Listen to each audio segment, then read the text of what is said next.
SCP-003. Placa madre biológica. Clasificación Euclid. Los únicos registros auténticos que se tienen son los que confirman que SCP-003 debe estar más de 100 grados centígrados para evitar su activación y funcionamiento.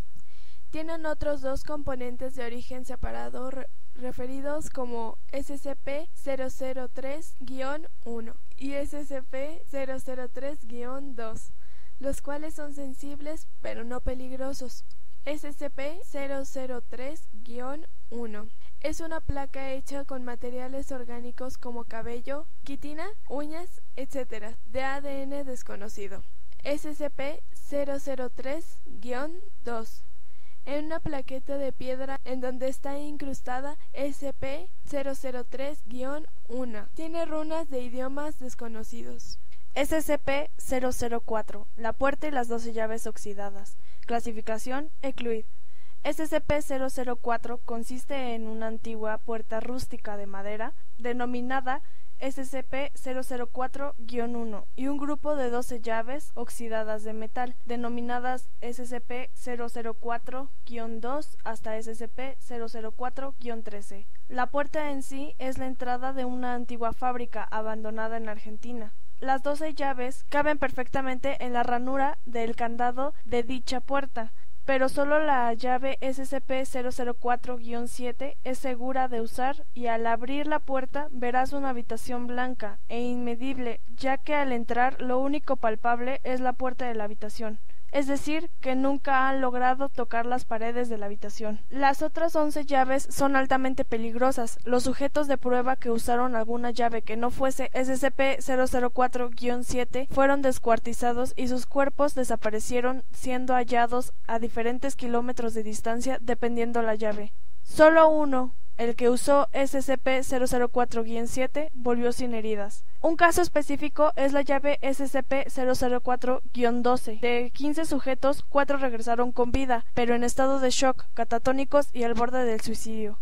En el último experimento, el paciente tuvo que ser atado para evitar que se hiriese los ojos con los dedos. Al recuperar la capacidad de hablar, contó en sus palabras que vio una criatura verde masiva, tan grande que gran parte de la criatura se extendía de su campo de visión.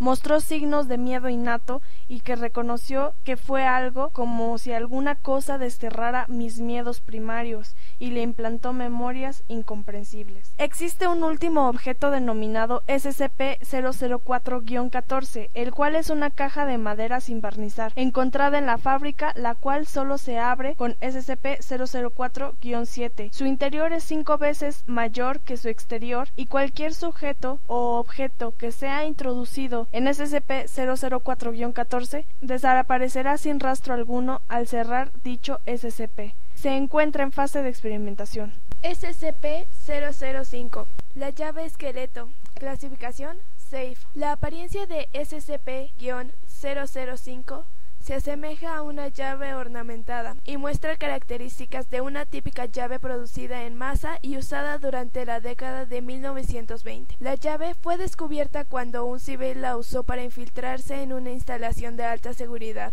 SCP-005 parece tener la capacidad única de abrir cualquier forma de bloqueo, ya sean mecánicas o digitales, con relativa facilidad.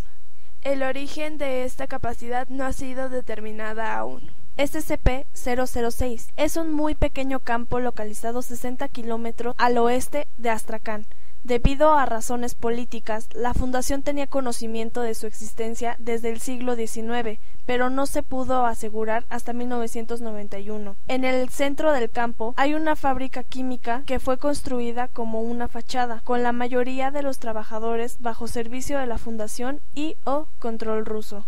El líquido proveniente del campo ha sido químicamente identificado como simple agua mineral en 1902, pero la inusual propiedad de ser saludable. La ingestión del líquido representa los siguientes efectos en seres humanos: la habilidad de regenerar ADN dañado por medio de una duplicación suficiente, alta excitación o duplicación celular, una amplia capacidad de regeneración de tejidos dañados y un importante aumento en la efectividad del sistema inmunológico humano.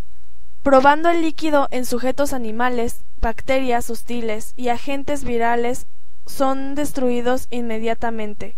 Muchos reptiles y aves no son afectados, en cambio, un gran número de primates experimentan los mismos beneficios que los humanos. Hasta aquí el segundo video. Si te ha gustado, no olvides dejar un like, un comentario y no olvides suscribirte.